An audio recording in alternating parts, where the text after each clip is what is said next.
Hey guys, it's Liddy and welcome back to my channel. So today I'm going to be doing my top 10 reads of 2023. Sorry this came out a little bit late. I haven't had much time to film it, but it's out now and we're going to talk about everything that I loved in 2023. I am excited to hear what you guys loved in 2023 as well, so definitely let me know down below what series you loved reading last year. And yeah, let's get into mine, and do let me know what you thought of these series that I'm mentioning today as well. So yeah, let's get into it. So the first series I'm going to talk about is the Apothecary Diaries. This has been pretty much blowing up on the manga community, mainly because of the anime, and rightly so, because it is an absolutely fantastic manga. And I absolutely love it. That I actually talked about it last year as well, because I actually started the manga last year, but I ended up continuing pretty much most of the volumes this year, and I just had to talk about it again because I'm pretty much up to date, and the story just keeps getting better and better, and it really sustained as one of my top favorites throughout the past like a year or two, so I definitely had to talk about it in this one as well. But this series follows Mao Mao, a young girl who works as an apothecary in the red light district, who is later on kidnapped and sold to the imperial palace as a servant. She kind of tries to work there silently without drawing any attention to herself, mainly because she doesn't want to give any money to her kidnappers, so she decides to kind of lay low. But after hearing rumors about the empress children's being critically ill, she kind of begins to investigate the cause. Obviously that's kind of how she is. She likes, seeking these things out, and she uses her experience as an apothecary and actually successfully solves the mysteries of their illnesses. Even though she intends to remain anonymous, her actions eventually catch the attention of an influential eunuch, and you probably know this person who is Jinshi.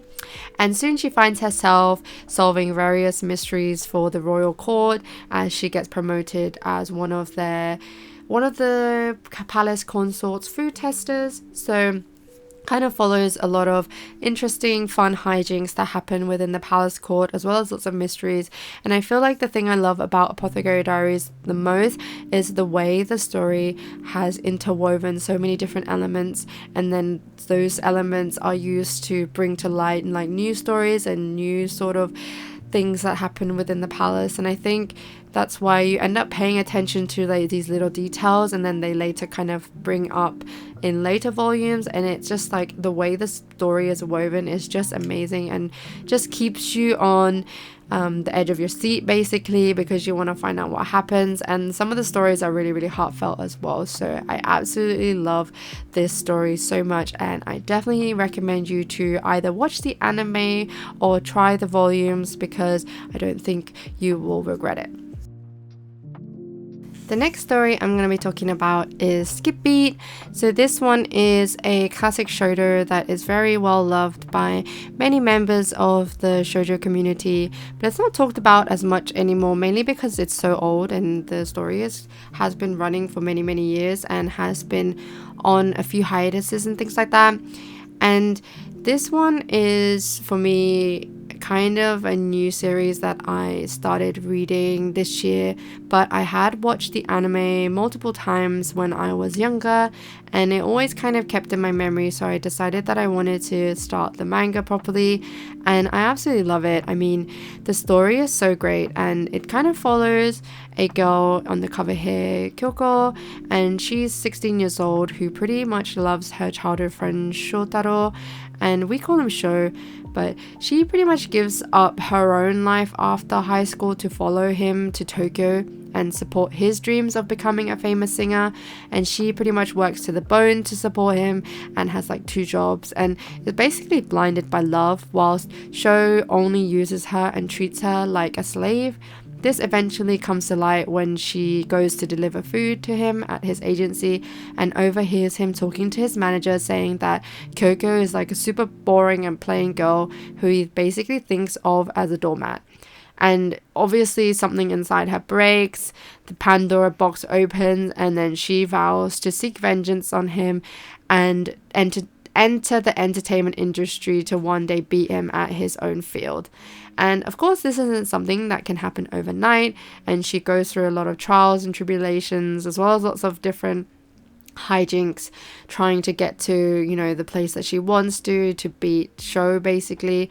And along the way she learns a lot about acting, as well as learns a lot about friendships as well, and there's a lot of things that come to light about her past that also, you know, has a lot of deep meaningful, you know, things. And there's also this love interest, and he is also an actor in this scene who's basically the rival to show in terms of like talent wise, and she kind of grows closer with him and like things start to happen. And yeah, it's just a really, really fun journey, and I definitely know it can be intimidating to start this series because of how long running it is, but I definitely recommend you to try it or even watch the anime. It's just really fun and I love it so much. The next manga I'm going to talk about is Frieren, and obviously a lot of people know what Frieren is about and also have been loving it due to the anime that's been coming out. So I'm really, really happy because I absolutely love this manga so much.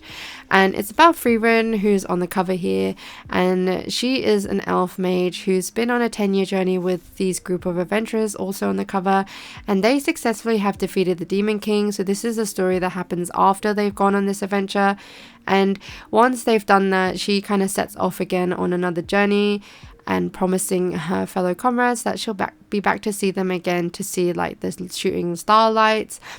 She only ends up returning like 50 years later, and she finds out that many of her comrades have obviously now aged considerably. For Frieren, 10 years is but a fleeting moment in time because she lives a very long life as an elf does. And the eventual death and funeral of one of her comrades, Himmel, pretty much confronts Frieren with her own near immortality, and she is very much filled with regret in not taking the time to actually get to know him better, thinking that she had all the time in the world. And in this first volume, we kind of get to see her take on an apprentice as a favor to one of her remaining comrades, and she starts to rediscover the paths that she took with her old adventuring party many, many years ago. It's a really heartfelt story about, you know, love and grief and time, and also the idea of immortality and how that kind of affects her. And it is quite a slow moving story, I would say. It feels very fantasy slice of life, but it also really celebrates life and love in itself, and the kind of importance of honoring and remembering. So I feel like the story has a lot of meaningful, you know, aspects of it, and even though it can be a little bit slow at times, it's just really beautiful in my opinion. So yeah, definitely check out Frieren and check out the anime as well. The animation is super stunning. The next one I'm going to talk about is the Remarried Empress. So this is a manhwa which was licensed quite recently. I think it's in the past year, and I actually read this year for the first time, and it was absolutely addictive. I ended up reading it, the first volume, and then went straight onto Webtoon to read it online, and it was just so good. But yeah, this story is about Navia, who was set to be pretty much the perfect empress to the soon-to-be emperor. She's super intelligent and devoted to her husband, but one day he kind of brings home a mistress and pretty much is like demanding of divorce. And in a twist of events, the story actually starts with her saying that she accepts the divorce, and to everyone's surprise requests approval of her remarriage. So this story basically follows how the events of that first page kind of come into fruition, and then we see like how, you know, this whole thing happened, how the emperor ends up getting a mistress, and how it ends up with the divorce, and also how her relationship develops with this newly, you know, introduced character that she wants to remarry. And it's just a really, really amazing story, and it's so addictive. Like, you just once you turn the pages, you just kind of can't stop. So that's why I ended up reading it online as well after I read the first volume, because I just wanted to know what happened. And the characters, some of them are absolutely infuriating. I don't know what it is about some manhwas, but I feel like some of the characters they make are absolutely infuriating. I feel like they do this in K-drama as well, but if you watch K-drama, you know how I feel. But yes, the mistress and the emperor are absolute, oh my gosh, I just want to like, I want them to be gone. That's the most nicest way I can say it. But yeah, they are infuriating, but it definitely adds to, you know, the appeal of the addictiveness of the manga, the manhwa. So yeah, definitely check it out if you're looking for a new manhwa to try. It's full of political intrigue, full of, you know, sweet heartfelt moments between the, you know, two love interests, and I just love it so much. So, and also I feel like the main lead, Navia, she is super strong-willed. She knows what she wants, and she's just very poised and just a wonderful character who has, you know, a really strong backbone. So yeah, I really love characters like that, so definitely check it out. So the next one is Touring After the Apocalypse. This one is a really kind of unique slice of life story about two friends, Yuko and Ari, and they're kind of exploring the desolate remains of Japan. And then within the pages, you kind of see the beauty of the reclamation of nature that thrives now due to the non-existence of humanity, which is absolutely stunning. You'll see some of the pages in here that just really show how beautiful nature is, and how, you know, the overtaking of nature within these desolate spaces have basically thrived, and they're just doing really well now. And you kind of see them going through this journey to explore the different areas of Japan, and also trying to find things in which they can, you know, get resources from, as well as like food. And it's both a slice of life, but it kind of has a mix of some deeper meaning woven into the story as well. You see elements of their travels where they start to kind of think a little bit deeper in like some of the meanings of things, and it's really beautiful but also hopeful. But it also is a little bit kind of lonely, I guess, and a little bit more reflective, mainly because of the kind of situation that they're in. And I think Yuko is also kind of on the journey to find her sister as well, so there's a little backstory element there.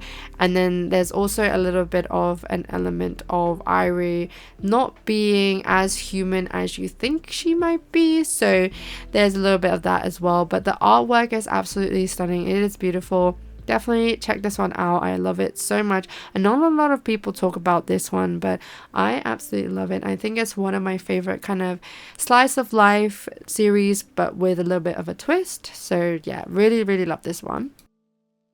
Next story here I've got is The Other World's Books Depend on the Bean Counter. So I ended up picking this up for a long time and left it unread, and then Cake Tins does manga on YouTube, ended up absolutely loving it and pretty much raving about it. So I finally ended up picking it up after it being on my shelf for ages, and I'm so glad that I did. And I'm really disappointed in myself for leaving it so late.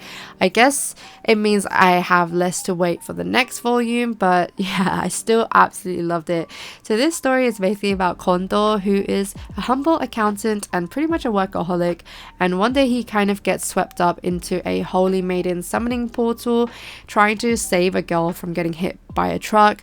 And in that world they're getting hit by a truck, but in the other world they're getting summoned basically. But he gets transported into another world that doesn't have all the modern technologies of Japan. It very is much like a old kingdom type of thing, but he finds a way to continue his workaholic habits and starts working for this new nation's accounting department, and there's pretty much no financing in that department, so he kind of tries to turn that around. And you pretty much see him kind of working things out on this nation, but also trying to put these rules and like, I guess, budgets in place. And you throw into the mix a very sexy, brooding knight, Aresh, and they end up crossing paths due to an issue where Kondo kind of has like this aversion to magic in him. He's not very strong-willed enough to take magic in this current nation, so Arash basically has to help him in a certain way that you will find out if you read it. And the knight Arash is basically the only one that can keep him alive, so it's a very much like, oh, you need me, I need you situation, which is really, really amazing. It has some of the tropes that I absolutely love, and these two have such a great dynamic, and I feel like it's really nice to see Kondo being so like, he's pretty much so matter of fact, and it's really precious watching a somewhat cold looking character such as Arash. He kind of gets like quite heated and flustered around his love interest, and I really love characters like that, where they seem like very, you know, heartless and cold, but they're like pretty much soft and like puppy like on the inside around people that they're interested in. I really love characters like that. If I didn't mention it already, it is a BL, so it has like, it's kind of like an isekai BL fantasy story, so I really, really love it, and it is just so good, and I can't wait for the next volume to be released. And the next one is Though I Am an Inept Villainess, Tale of the Butterfly Rat Body Swap in the Maiden Court. So this one is a really, really long title, and it is also a villainess story, but it's not an isekai. But this story is basically set in a kingdom inspired by historical China, and there are 5 clans that put forth their maidens as imperial consorts, and the one who gets favor from the king will end up becoming the crowned empress. And the main girl in the story is called Frieren, and she is pretty much very frail and very beautiful and is dubbed the butterfly, and everyone is pretty much certain that she will end up marrying the emperor, mainly because she is his favored. And we also have the second character, who is a jealous court rat, and her name is Shukegetsu, and she is disliked by many, but has like a dark power and is able to cast magic, and she ends up casting magic on Frieren, and they end up body swapping, and the court rat ends up body swapping herself as the favored maiden. And then this kind of follows the story of how once a frail and sickly Frieren steps into like a robust body of that hated court rat, and actually manages to discover lots of positivities in her newly found fate, because, you know, whereas before she was really frail, and now she has this really like strong body that, you know, she can eat anything and like do all this work and stuff like that. Whereas the court rat, who is now in Frieren's body, realizes that the favored maiden didn't have it as easy as she might have thought, and is also a lot more frailer, sickly than she realized. She realizes that she might not have it as good as she thought she does, because she's in this really sick body, and obviously she's not used to it. And yes, it's like a story of 2 different women realizing the positions that they're in were a lot more different than they were in before. And I really love this story because I feel like Frieren is really self-sufficient. As you may already have known, I really like female main characters that are very self-sufficient. They kind of are very strong-willed, and they are not like meek, and they're not like, you know, breaking down and crying. Like Frieren could have easily been like really upset that she was in this new body and that she got put in this situation, but she doesn't complain. She just like realizes, hey, you know, this is the new body that I'm in, so I'm just gonna embrace it. And, you know, there's a lot of positivities in this as well, because I am so strong now and I'm not like, you know, sickly, so let's, you know, make use of it as much as we can. And I think the story is going to follow obviously how they may end up, you know, putting their bodies back in the rightful place, but we haven't got that far yet. But at the moment, it's just a really, really amazing story about, you know, learning about different people's positions, and also, you know, you're put into someone else's shoes. It's like basically that. So I really, really enjoy it, and definitely check it out. I love this series so much, and I'm really excited to see what other hijinks those 2 will get up to. So I've got another villainess here. As you can see, I absolutely loved villainess this year, but this one's I'm the villainess, so I'm taming the final boss. And this one is about Eileen, and it kind of starts off in the same vein as a lot of them do, where their engagement gets broken off and then she rediscovers details of her past life coming rushing back into her memory, and she realizes she was actually reincarnated into her favorite ultimate game, and she is the villainess of the story, and her death is pretty much imminent if she doesn't change her current situation. And so she decides to seek out the final boss that will be the culprit of her eventual death, and she is trying to befriend him and as well as kind of seduce him to convince him to marry her so that she can be saved from her death. And this demon king is called Claude, and it's kind of the tale of them going through hilarious hijinks and, you know, starting a sweet blossoming romance between like her and him, and it's just really cute. I think this also has one of the male leads who are kind of seems very cold-hearted and a little bit stoic, but they are really like fluffy inside, and especially around their love interest, they actually like very like puppy-like, but you know, you don't really see that unless you are their love interest. And I absolutely love characters like that so much, especially when male characters are like that.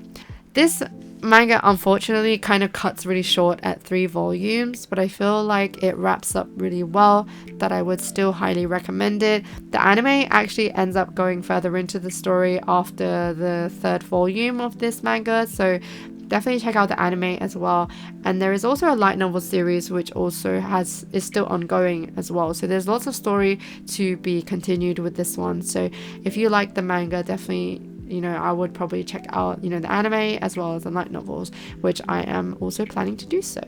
So the next one is Doughnuts Under a Crescent Moon. This one is a really sweet GL series, and of course I had to include a girl's love, but this one is about Hinako, a girl who kind of feels her days with trying to fall in love to seem normal to her outside peers. However, she realizes she might not be someone who can fall in love in the conventional way, because all the kind of dates and relationships she's tried out with men have like not worked out, and she's not felt that, you know, pull towards them. But she stumbles upon a coworker one day, Asahi Sato, and they kind of start a connection, and she starts to feel like maybe this is more of a normal for her, because she could never have proper successful relationships with men. And as they start to feel this connection, she starts to learn more about, you know, Asahi and kind of, you know, her background, as well as, you know, getting closer, and they share like a very heartfelt, sweet moment eating donuts under the crescent moon. So that's why that title is like that. But it's a super sweet story, and it finishes at 4 volumes, so it's definitely not something that you have to commit too much into. And it's just a very heartfelt story about learning to see yourself in kind of non-conventional situations and being okay with that, as well as finding love in, you know, places that you would never expect, because she's always kind of tried to force love on herself in terms of with relationships with people that she might not really want to be in a relationship with, but she's done it to seem normal. But really, just because she, you know, she feels a connection with someone who's of the same sex doesn't mean that she's not normal. And it kind of explores that side of things, and I really, really like the kind of meaning behind it, as well as the story. It's just a very sweet short story about, you know, 2 females, you know, growing closer together. And I really, really recommend this one if you're looking to try a girls love series but don't want to commit too deep into it. And it's also about 2 adults as well, which I really enjoy, because I felt like a lot of the GL series that had come out in the past were focused a lot on like high school development things. So I thought this was a really nice change in having it about 2 people who are working adults. And the last one here is In the Land of Leadale.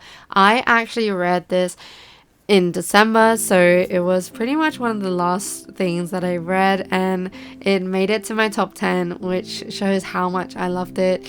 And it's basically about a young girl named Keina Kagami, and she is rendered permanently paralyzed and is on constant life support. And she kind of uses this VR access multiplayer online fantasy role-playing game. So it's like an MMORPG named Leadale to pretty much escape her real life situation. So it helps her to, you know, be in a mindset in which she can kind of survive, I guess.